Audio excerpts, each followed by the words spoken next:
So last week I made a fun little video titled An Ordinary Day in 2023, which is basically just a bunch of mundane things that I do in my everyday life and made them less mundane through movie magic. So I'm gonna break down a couple scenes from this video, and not because I think it's the greatest video in the world, but more so because I wanna show you just how achievable all of these shots really are. Got ourselves a new video sponsor for the rest of the year, really, and that's Artlist. So let's just start out with the gear, get it out of the way. Obviously, I shot this thing on my Sony FX3. Like, I've been shooting pretty much every project of mine except for my feature film. Used my Sony 24-70 on like 95% of shots, or it was maybe 2 shots that I used my Sony 20mm for, but could have easily achieved it on my 24-70. Then on front of the lens, the entire time my filtration was 1/4 of black satin, which is made by Tiffin. Just kind of takes the sharpness out of the image, the digital sensor. As you notice, all these shots were very still. Used a tripod for all of them, mostly my Peak Design tripod. This little guy, just easy to carry around, easy to set up. So it was either that or I was just like using books or like a table. Yeah, not a whole ton of gear going on here. Next thing I want to talk about is the music. Obviously highly important in setting the tone of your video, and something that I take a lot of pride in finding the right music for my videos. And I found this track from Artlist. So for this video in particular, I was looking for something a little more quirky, a little more mundane, a little more retro. All I did was go to music, I selected retro, and I scrolled through for a little while and was able to find like 20 tracks that I thought could potentially fit this and put them all into a collection. I titled it the name of the video, An Ordinary Day in 2023. Then from there, I was just able to pick the one that I felt suited best, and I ended up with Don't Let the Summer End by The Magnetic Buzz. So that was a perfect fit. Artlist has been great for me to use. A ton of really great music, a huge selection of music. They have a ton of great sound effects, and you know I love my sound effects. And then I found that their Creator Pro subscription was the perfect fit for something that I needed, because I am making a lot of personal videos, but I also am doing commercial work and film work, and I needed those licensings to carry over to that stuff, so I didn't end up having to pay extra later. It's all covered within the same plan. If you wanna check out Artlist yourself, use my link below to get 2 months free when you sign up for an annual subscription with my link in the description. So let's dive deeper into a handful of specific shots here. Music's so good. So yeah, first shot is just me waking up. I hate looking at myself, especially this close. I just look disgusting. So let me let you in on a little secret here. This shot was not shot in my bed. Let me show you. I don't know how this stuff is gonna cut together, but I'm gonna move situations here. Danny in the field here, a little secret with that shot. I didn't actually shoot it in my bedroom because the light in my bedroom midday, not so great. Didn't want to shoot first thing when I woke up in the morning. So basically what I did was just waited for the sunlight to look nice in my office, coming through these nice little shutters that I have going here. And as you can see, I mean, it's not the perfect time of day, but you can already tell that there's some light spots coming in and hitting the floor, and eventually that'll come out over here. So what I did was just take my pillow, put it on the ground, got a tighter lens, laid in a sunspot.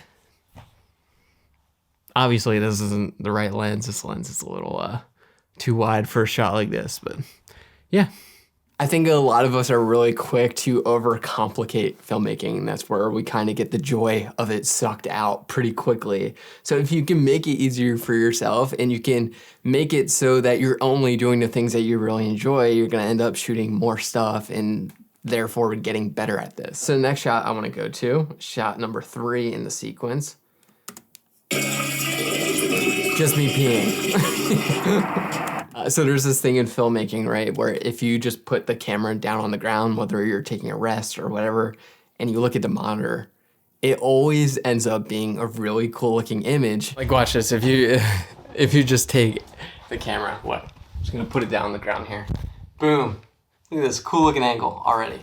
I'll do it anywhere. Boom, cool looking angle. Boom, cool looking angle.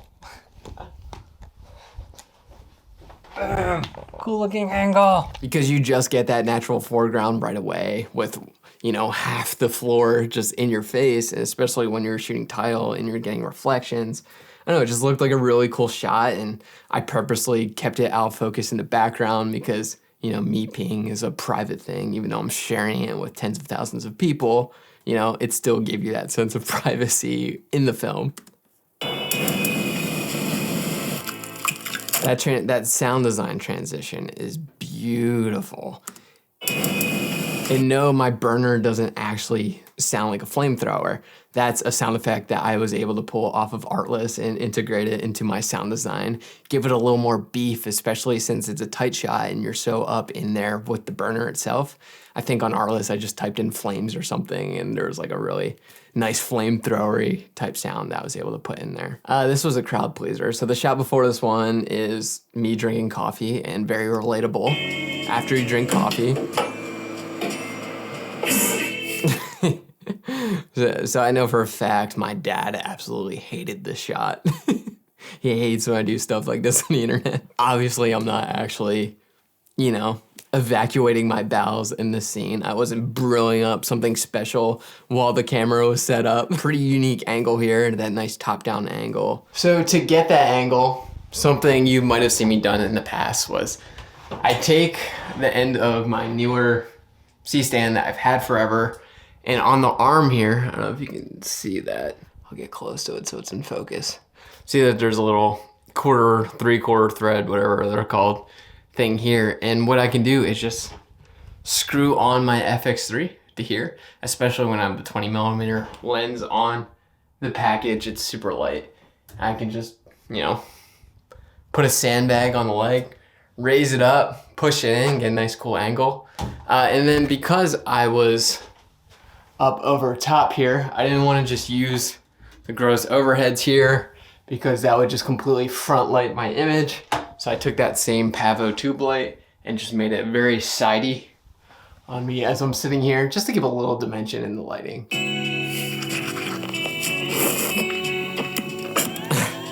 So super tight, interesting shot, interesting or gross, depending how you perceived it. So if you've noticed in this video, I really like my super close, tight detail shots. I just find them really interesting, and they create interesting shots of really mundane things.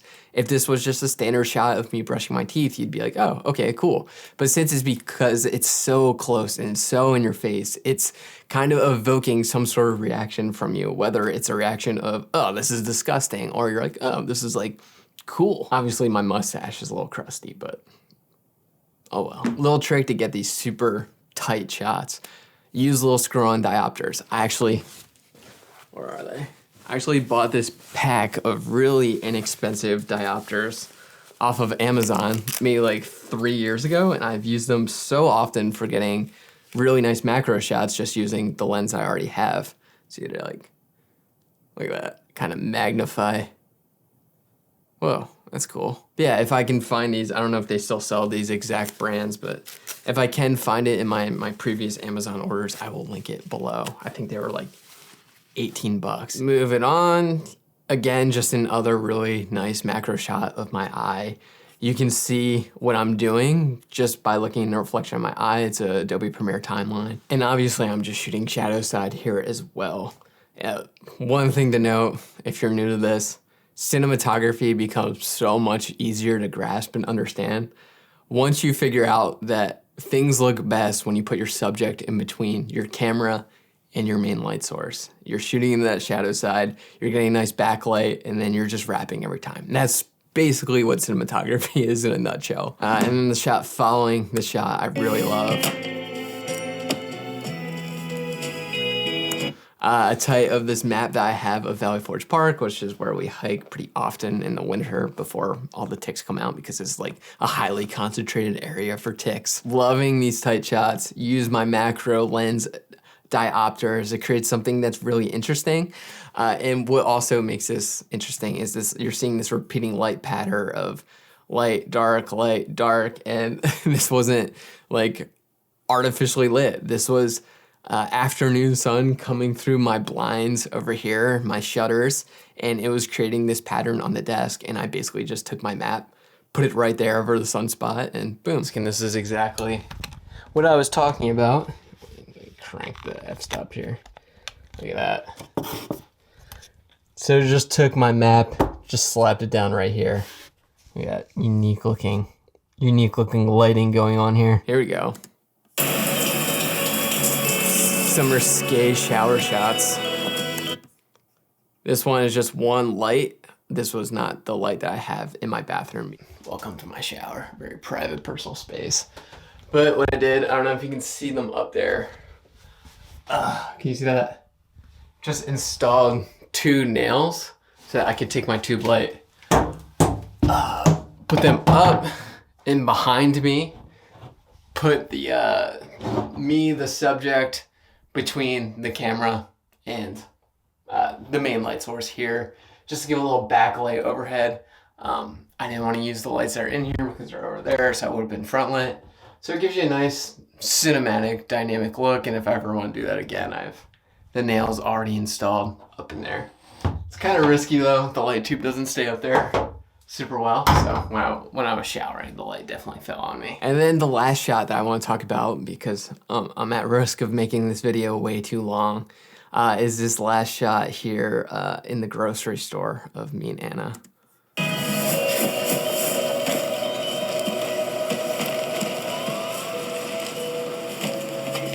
So obviously didn't have permission to shoot inside the grocery store. I snuck my little FX3 into here with a little bag, and then once we got to the cereal aisle, which is just really colorful and an aisle that looks good, I decided to make a little tripod out of the stuff that we had already put in our shopping cart.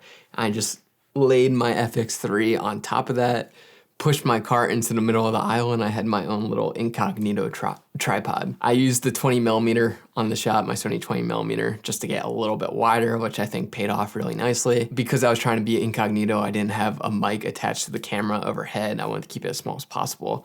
So all the sounds that you're hearing in this shot are not there. There was no sound attached to this clip. So all the Foley, me humping Anna, me grabbing boxes off the shelf are all Foley that I did in my room. I actually had me and Anna put on our jackets, and I recorded me humping her again in my bedroom. Dry humping, okay? It didn't escalate. We're married regardless. And then for the cereal box, I just grabbed the box of cereal from the cabinet, and it just, with my jacket on, was just grabbing the box and putting it in my other hand, and it matched up pretty nicely. Then the grocery store ambience is from Artlist. I was able to find a nice one by just typing in grocery store, I believe. You were getting like the beeps from the checkout counter and people like wheeling carts. And then the last thing I did with this shot that I think really makes it stand out from the others is I take the music and I duck it low, put some reverb on it, and made it sound like the music was coming from the store itself, when in actuality it was not playing, obviously. But I thought that was a nice little touch and just like a little creative editing choice. Now we went through all the shots, just talking briefly about the color, because I know a lot of people had questions. And again, I'm not like a professional colorist, so I'm not gonna like do a tutorial breakdown. But I did started learning how to use DaVinci Resolve to color my stuff, because there are a lot better options for color grading within Resolve. And spending a lot of time with Camera Marigold, the colors for my feature film, it was just like very evident that I needed to switch up my workflow. So a show that I really love the look of, I've actually never seen season 2 of Euphoria, but I love the look of Euphoria season 2. And I grabbed some screenshots from that season and basically just did my best to match the color of those shows. Obviously, it's not gonna be perfect because they actually shot Euphoria season 2 on film. As you can see here, I'm using this shot of Dominic Fike, who I love his music, to kind of get a good representation of that. I have like the bleached highlights, the same kind of contrast ratio going on here. But I think mine turned out to be a little more saturated than his. I kind of wish I dialed back the saturation a little, but yeah, I think it looks nice, right? And then like another one for the supermarket. I was trying to emulate closely to this Euphoria frame over here. Obviously it's not perfect or exactly it, and I kind of like made it a little warmer and a little more to my taste. But that's the general idea. You got the halation and the highlights. You got the film grain overlay on top, and that's just all stuff that I learned from looking at YouTube tutorials about color grading DaVinci Resolve. Yeah, that's it for today's video. Thank you for watching. Don't forget to check out Artlist, link in my description below. They're supporting me, so let's support them. And got a very special video, hopefully coming next week, April 3rd. It's a big one. It's the trailer for my movie, so hopefully enjoy it after all this hard work. I mean, it's not the actual movie, it's just a trailer, but yeah, I'm nervous to share it, so hopefully you like it. Thanks. I love you. Bye.